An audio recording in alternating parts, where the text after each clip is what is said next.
If you haven't met me, my name is Susan. I'm an instructional technology coach in California. But today, I really do want to make sure we're talking about lesson design. How do we put the pieces together when it comes to that engaging, interactive content specifically designed for young learners? So just continuing on, when we talk about lesson design, and I see all these different models, if you've been teaching for more than, a few years, you've probably heard of the Madeline Hunter, design, and you talk about anticipatory sets and objectives and all of that. That is one model of designing lessons. Lots of ways to do it. Some people are really big on the I do, we do, you do. Some people aren't as much of a fan of that. And sometimes people will say, well, what about inquiry? What about curiosity? Those are all legitimate concerns. And as early childhood educators, we also know that play and creativity and just exploration should be a part of any lesson. So trying to find that balance of sometimes you need to just teach a good mini lesson, right? We've got to teach the content, and it has to be, let me model, let's practice, now you try, right? That's the idea of I do, we do, you do, is that model, engage on your own. So whatever model of lesson design that you know or that you use, there isn't a right or wrong way here.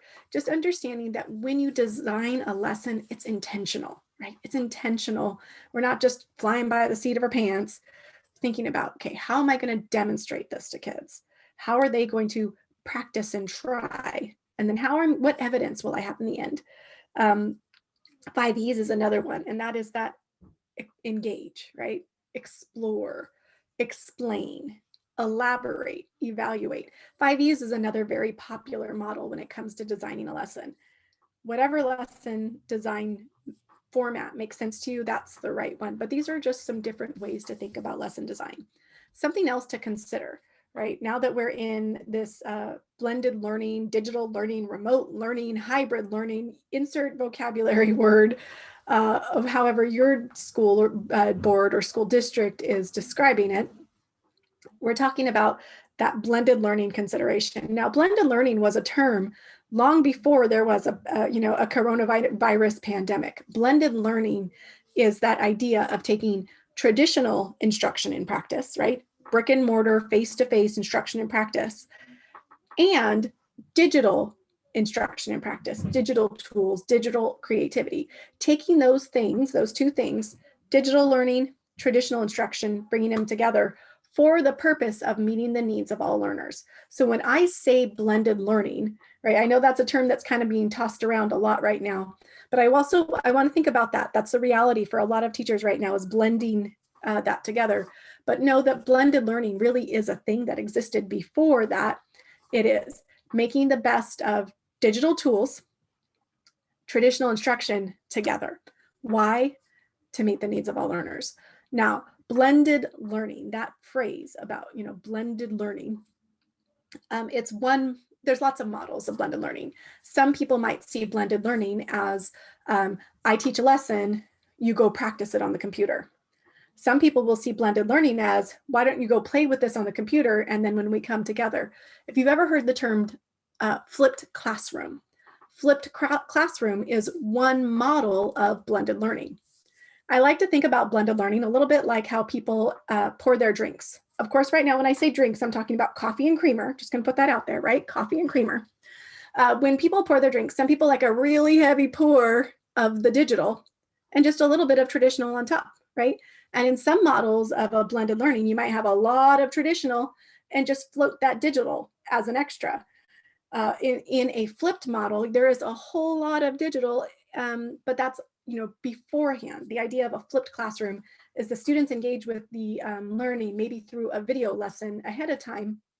And then that way, when we're spending our time together, when our synchronous time, whether that's face-to-face or during our Zoom meetings like we're doing right now, that time can be really focused on application. So if I do all my right asynchronously by having you watch the video ahead of time, then when we're together, you already have the background and a knowledge. That's the idea behind flipped learning. But all of those are components or models of blended learning. right now. We're doing a whole lot of blended learning because that's just, thankfully we're in a time when that's possible. But some considerations when it comes to blended learning. Step one has to do with the student. What is the student doing and where is the student? For some of us right now, that student is still at home, right? They're at home. What are they doing? They're working on things through the computer. What is the teacher doing? Where is the teacher? Where is the teacher? Where's the teacher during that? Now, in a traditional classroom, maybe the teacher is working with a small group of students. Maybe the teacher is lecturing. Maybe the teacher is sitting back with their feet on their desk. Just kidding, we would never do that, right? But what is the teacher doing is a consideration when it comes to blended learning. A lot of the times, blended learning, when we're not in a pandemic, a benefit of that is that the teacher is able to spend more time with individual students because there are students who are engaging in digital content. So if part of my class is working on things digitally, and again, when I say digitally, things that reinforce the specific lesson we're talking about. We want to make sure that when we do blended learning, that it is absolute. Like if we're talking, tens and ones, or if we're talking at words, that what we do in our lesson synchronously is the same as what we're doing on the line online. It's not just go play on the computer, right? It is the reinforcement of the skills. And then the third consideration when it comes to blended learning is what is the content and where will it be accessed? And I know that some of you are using Google Classroom as that place where students access the content. Some people use Seesaw as where they access it. And there's a wide variety. Some people will post to a website, but something to consider when it comes to blended learning is how are kids going to get this stuff, right? Where is it going to come from? So all of those are considerations when it comes to created blended learning. And when it comes to lesson design considerations, I appreciate this image because, one size fits all is just a myth. There's no such thing as one size fits all. And I see all these animals here, and they're taking a look in this store, and they're saying one size fits all. Are you kidding me? And that's what's so true when it comes to designing lessons. It's true because we know our learners are all very different individual little people, right? They are not one size fits all. So we can't necessarily design one perfect lesson for every student. But there's also the consideration when with us today, we're all in such different places. We have access to different tools. We have access to different resources. And just even that conversation about Seesaw versus classroom versus however you push your content, we know that as we design lessons today, and as I break down lessons and design lessons, there is no such thing as one size fits all. So I hope that as we go through this, I try as much as possible to reinforce that if we go down this path, or if I choose this path, there's always an alternative that's going to make sense for your learners, because lesson design isn't one size fits all. Continuing on, just thinking about, and we're really going to break down yesterday's lesson through this, but we have to consider our resources. Some of the resources we have to consider is what are the teaching and lesson delivery? How is it that I'm sharing the learning? In the example we did yesterday, I did slides. Now, how would I display that in a face-to-face, maybe on an interactive board, a large TV?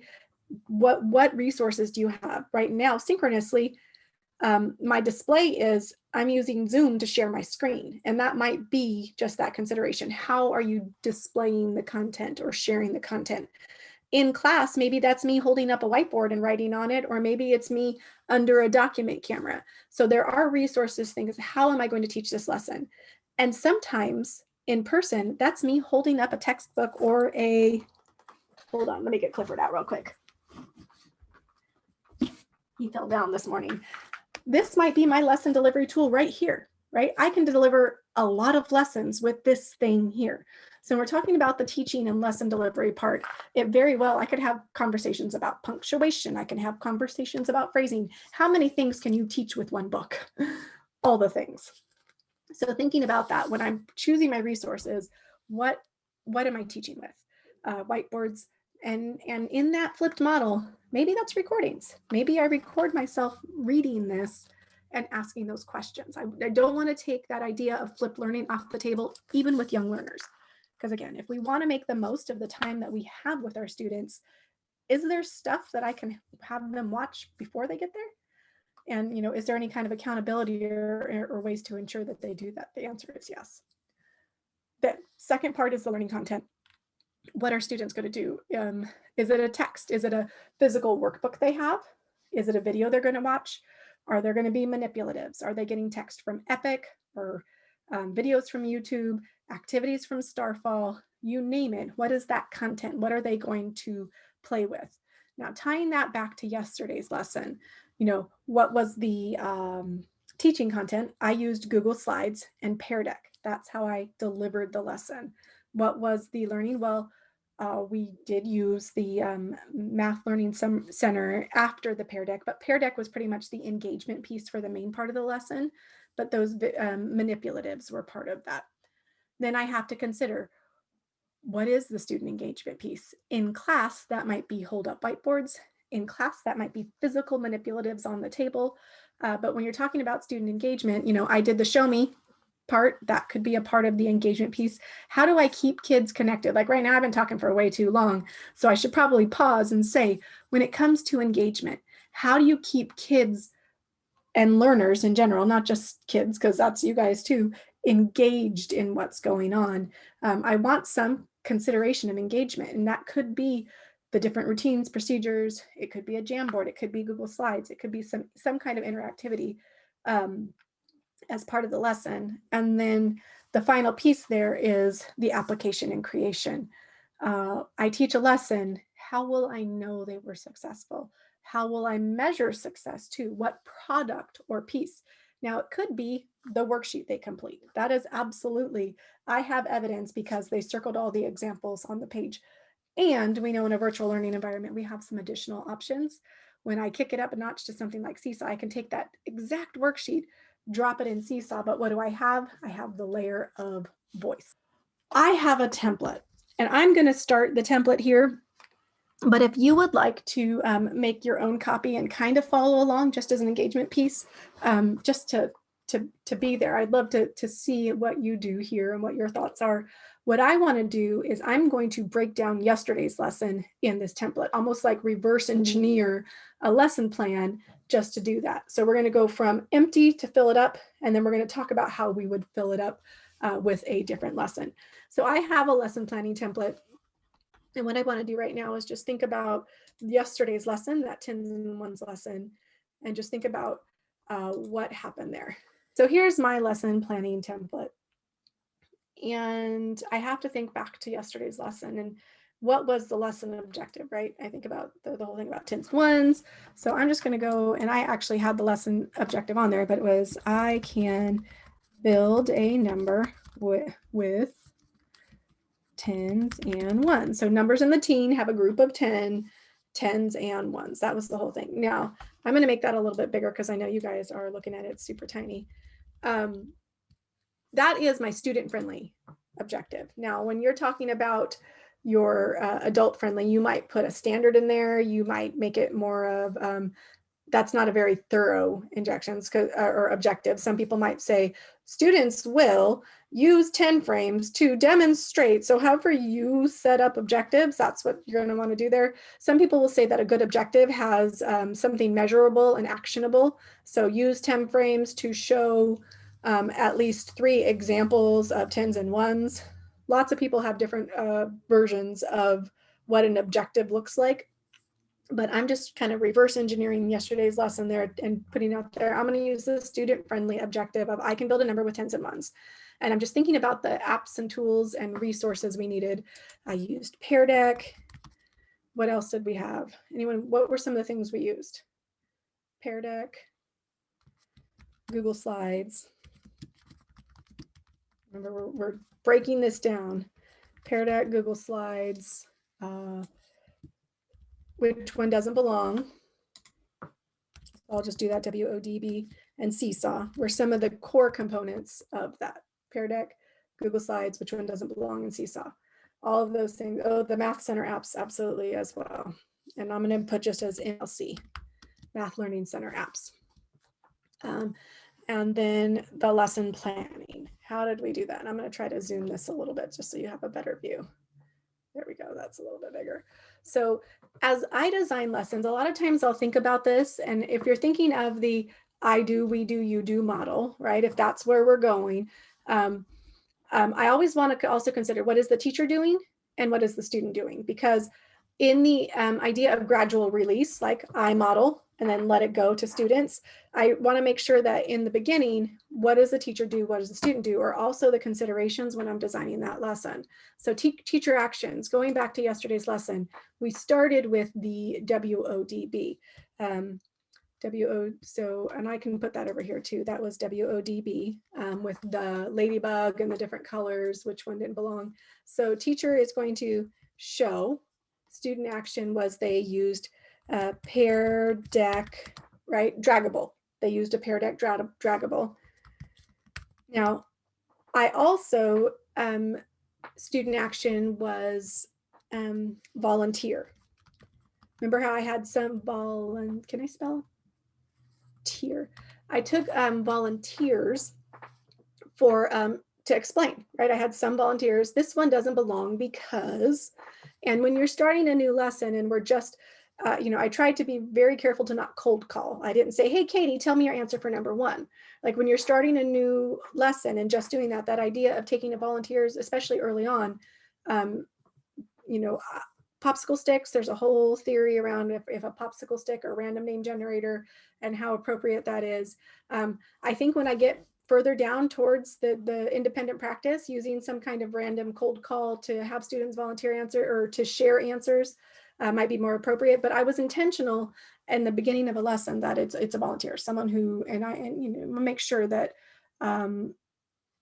in the early parts of a lesson that we're not just cold calling on kids, because we haven't even taught this yet. That was a little bit different because it was a WODB. And again, we made those assumptions that this was a practice that was established. But then when I get over to the direct teach, I still spelled that wrong, didn't I? Google, you fail me. There we go. Okay, so I did the direct teach, and we did the direct teach as far as that was the Google slide, right? And I did a metacognition. I said, I wonder. So I did a think aloud about building tens and ones. That was, I notice, help me out. And I did some notice and wonder, and that was intentional when I'm doing my, I notice that there's a full 10. I notice that, there's a tens and ones. I wonder how many more ones I need. I did all that kind of metacognitive thinking out loud in the I do direct teach. What were the students doing at that point? In the beginning, they were just listen. And then occasionally, as part of the I do, I had them basically repeat what I already did. One of the very first examples was like 14. And I essentially said, oh, look, I noticed it's 14. Okay, can you draw 14? Like I gave them the answer, but so that first one was just really, so I'm going to put PD, that stands for Pear Deck, draw, right? They essentially drew what I told you, you drew what I told you the answer was, just as a warm up. And then we had the engaged practice, and those were just repetition, right? There was repeated examples of tens and ones. So we just kind of did some problems together. And we did shift gears a few times. We switched, so it wasn't 10 problems that were identical. Some of them were where you had to draw the number, and some were to, so it was draw a number, and some were, let's go back to the lesson. Hey, that would be a great idea. So let me go back here just so we can make sure I'm a little bit more precise here.